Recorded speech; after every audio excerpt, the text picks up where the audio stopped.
Welcome to English Studios.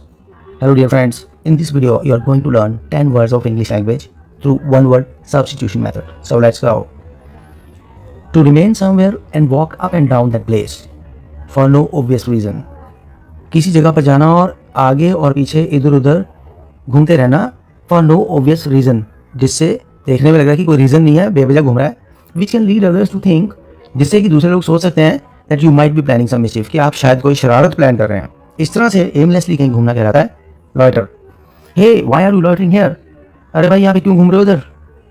The man who had been loitering in the street was caught in question by the residents. जो आदमी street में गली में इधर से उधर घूम रहा था, लॉइटर कर रहा था, ही वाज कॉट, उसे पकड़ा गया और क्वेश्चन किया गया लोगों के द्वारा. उस कॉलोनी के रेजिडेंट्स जो थे उन्होंने उसे रोका और पूछा, हाँ भाई क्या बात है, क्यों घूम रहे हो उधर, why are you loitering here. Next देखते हैं. टू अनड्यूली वेट और not be able to take timely decision. To vacillate, unduly इंतजार करते रहना, टाइमली डिसीजन ना लेना, या अनड्यूली वेट करते रहना.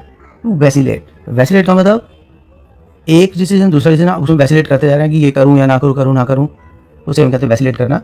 इसलिए इंग्लिश में हमारे पास एक वर्ड है dilly dally. Don't dilly dally like this. इस तरह से वैसिलेट मत करो, डिली डैली मत करो, अनड्यूली वेट मत करते रहो. Get your belongings and let's go. अपना सामान लो, चलो निकलते हैं. Don't dilly dally like this. इस तरह से सोच विचार मत करो कि जाऊँ या ना जाऊँ, जाऊँ या ना जाऊँ, चलो निकलते हैं, let's go. People who dilly dally can not achieve success easily. जो लोग डिली डैली करते हैं वो सक्सेस नहीं हासिल कर सकते आसानी से. You have to act fast. आपको जल्दी से एक्ट करना होता है एंड टाइमली डिसीजन भी लेने होते हैं and take timely decisions. You should not dilly dally, you should not unduly wait, you should not be indecisive. Next देखें. To try hard to do something. किसी काम को करने की पूरी कोशिश करना, जोर लगा देना पूरा. Attempt to do something new और ओरिजिनल, कुछ नया ओरिजिनल करने की कोशिश करना. Also used especially to wish somebody luck for whatever work he or she may undertake in future while bidding him or her farewell. कोई जा रहा है किसी ऑर्गेनाइजेशन को छोड़कर, किसी ग्रुप को छोड़कर, उसे विश करते हुए भी हम इस वर्ड का यूज़ करते हैं ताकि वो फ्यूचर में अच्छा कर पाए. देखते हैं कैसे. इसलिए हमारे पास ऐसी सिचुएशन के एक वर्ड होता है Endeavour.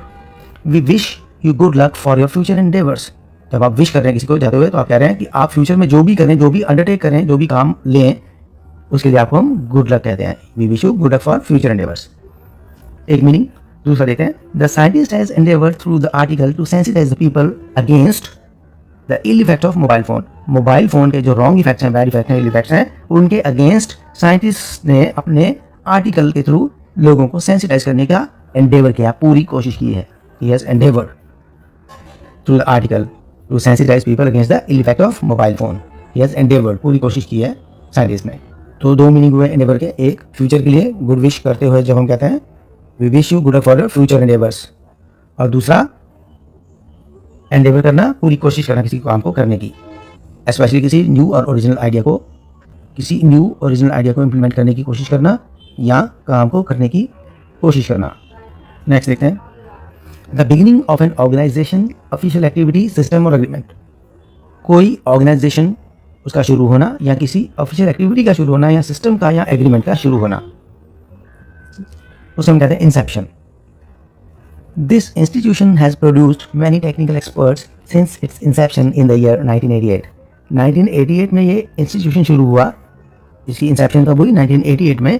And since its Inception, और अपने शुरू होने से, अपनी बिगिनिंग से, it has produced many technical experts, और बहुत सारे टेक्निकल एक्सपर्ट्स इसने प्रोड्यूस किए हैं अपनी इंसेप्शन से, शुरू होने से लेकर अब तक. इंसेप्शन का दूसरा यूज़ भी देख लेते हैं.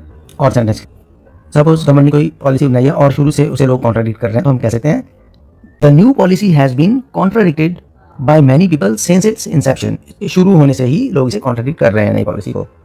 एग्रीमेंट इस पर नहीं बन रहा है, लोग इसे स्वीकार नहीं करना चाहते. सिंस इट्स इंसेप्शन, इसके अगेंस्ट है लोग, शुरू से ही इसके अगेंस्ट. नेक्स्ट देखते हैं. Negative thinking about the future. Future के लिए नेगेटिव थिंकिंग रखना, होपफुल ना होना, नेगेटिव होना फ्यूचर के लिए कहलाता है pessimism. We should avoid pessimism as it leads to failure in our endeavours. जो भी हम काम करते हैं, करने की कोशिश करते हैं पूरी, उसमें हम फेल हो जाते हैं अगर हम पेसिमिज्म रखते हैं, नेगेटिव थिंकिंग रखते हैं फ्यूचर के बारे में. ये नहीं होगा तो हमारे एंडेवर फेल हो जाएंगे. Pessimistic thinking spoils health. और पैसिमिस्टिक थिंकिंग अगर हम रखते हैं तो हमारी हेल्थ भी खराब होती है। क्यों? क्योंकि हम नेगेटिव सोचेंगे तो अपनी हेल्थ भी खराब करेंगे। हमें लगेगा कि हम नहीं, ये नहीं होगा, ये नहीं होगा, तो नेगेटिव से हेल्थ भी स्पॉइल होती है। Pessimism, pessimistic thinking, pessimism noun और पैसिमिस्टिक एडजेक्टिव। नेक्स्ट देखते हैं, सेरेमनी इन अ कॉलेज और university in which degrees are conferred on the students.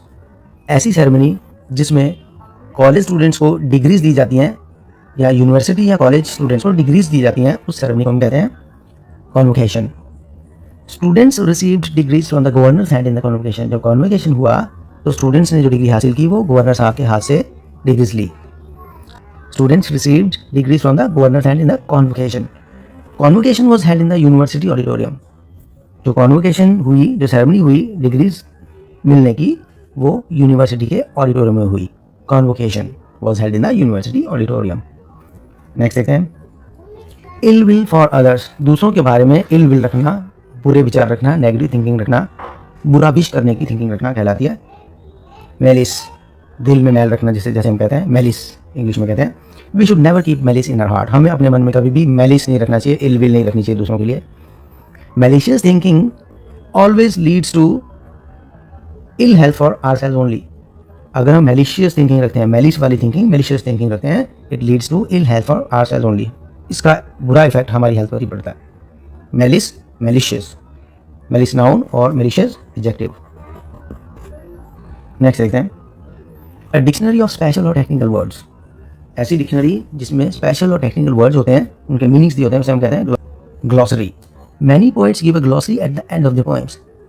कई बार पोएम्स जब लिखी जाती हैं तो पोएट्स उसमें टेक्निकल या स्पेशल से वर्ड्स यूज़ कर लेते हैं। तो अपने रीडर्स को उनके मीनिंग बताने के लिए वो पोएम के एंड में एक छोटी सी डिक्शनरी देते हैं जिसमें वो टेक्निकल या स्पेशल वर्ड्स के मीनिंग दिए होते हैं। तो उस डिक्शनरी को हम कहते हैं ग्लॉसरी। डिक्शनरी ऑफ स्पेशल और technical words. A dictionary of special or technical words. Glossaries help us easily understand the meanings of the words used by the writer in context. Dictionaries ऐसी जो जिसमें हमें technical words दिए हैं, glossary, वो हमारी help करती है राइटर का मीनिंग समझने में। राइटर ने जो भी बात कहनी चाहिए किस कॉन्टेक्स्ट में कही, क्योंकि एक वर्ड के कई मीनिंग होते हैं, लेकिन राइटर किस कॉन्टेक्स्ट में बात कर रहा है, उसे किस परिस्थिति से जोड़कर बता रहा है, वो हम अच्छे से समझ पाते हैं ग्लॉसरीज के through. I am looking for a glossary of financial terms. मैं एक फाइनेंशियल टर्म्स की डिक्शनरी ढूंढ रहा हूँ या ग्लॉसरी ढूंढ रहा हूँ जिसमें फाइनेंशियल टर्म्स के मीनिंग्स दिए हों। अब ग्लॉसरी स्पेशल वर्ड्स की डिक्शनरी, तो स्पेशल वर्ड यहाँ पे कौन से? फाइनेंशियल टर्म्स, फाइनेंशियल वर्ड्स हैं, उनकी एक dictionary, glossary on financial terms. Next देखते हैं, full wide view of an area. किसी एरिया का बड़ा फुल व्यू जिसमें सारा कुछ नज़र आ रहा है, दूर तक नज़र आता है, उसे हम कहते हैं panorama. It is lovely to see the wonderful panorama from that height. किसी हाइट की बात करें कि उस हाइट पे जाओ तो वहाँ से आपको बिल्कुल फैंटास्टिक पैनोरमा, एक बड़ा व्यू, अद्भुत फैंटास्टिक सुंदर व्यू नजर आएगा, आपको उसे देखकर अच्छा लगेगा। Panorama, the panoramic view from the Everest is unique in the world. पूरे वर्ल्ड की सबसे ऊंची पर्वत चोटी एवरेस्ट है। जब आप एवरेस्ट पर जाते हैं और वहाँ से दुनिया को देखते हैं तो वो आपको यूनिक पैनोरामिक व्यू नजर आता है। वो जो सारा व्यू है पैनोरामिक, जिसमें आप सब कुछ दूर तक बड़ा व्यू कवर करते हैं, दूर तक आपको सारा नजर आता है, पैनोरमा। वो यहाँ पैनोरामिक व्यू यूनिक होता है। वो यहाँ पर सेंटेंस में कहना चाह रहा है पैनोरमा नाउन और पैनोरामिक एडजेक्टिव। नेक्स्ट देखते हैं, a unique style of cooking food. खाना बनाने का यूनिक स्टाइल, जैसे नॉर्थ इंडियन फूड अलग तरीके से बनता है, डिशेज डिफरेंट होती हैं, साउथ इंडियन अलग से बनता है, ईस्ट इंडियन अलग हो सकता है। तो ऐसे यूनिक स्टाइल ऑफ कुकिंग को हम कहते हैं, या खाना बनाने के डिफरेंट स्टाइल को हम कहते हैं cuisine. I like south Indian cuisine. मुझे साउथ इंडियन क्विजीन पसंद है, मतलब फूड पसंद है या फूड बनाने का तरीका पसंद है। उसमें क्या क्या डिशेज होती हैं और कैसे बनाई जाती हैं, cuisine. Chinese cuisine is a favourite of many people. बहुत सारे लोगों का फेवरेट है Chinese cuisine. Chinese style of cooking food is a favourite of many people, cuisine. तो डियर फ्रेंड्स, ये थे आज के आपके वीडियो के 10 नए इंग्लिश के वर्ड्स। आई होप आपको अच्छे से समझ में आए होंगे। अगर वीडियो अच्छा लगा हो तो लाइक, शेयर और कमेंट करना ना भूलें और चैनल को सब्सक्राइब करें। Thank you, thanks for watching.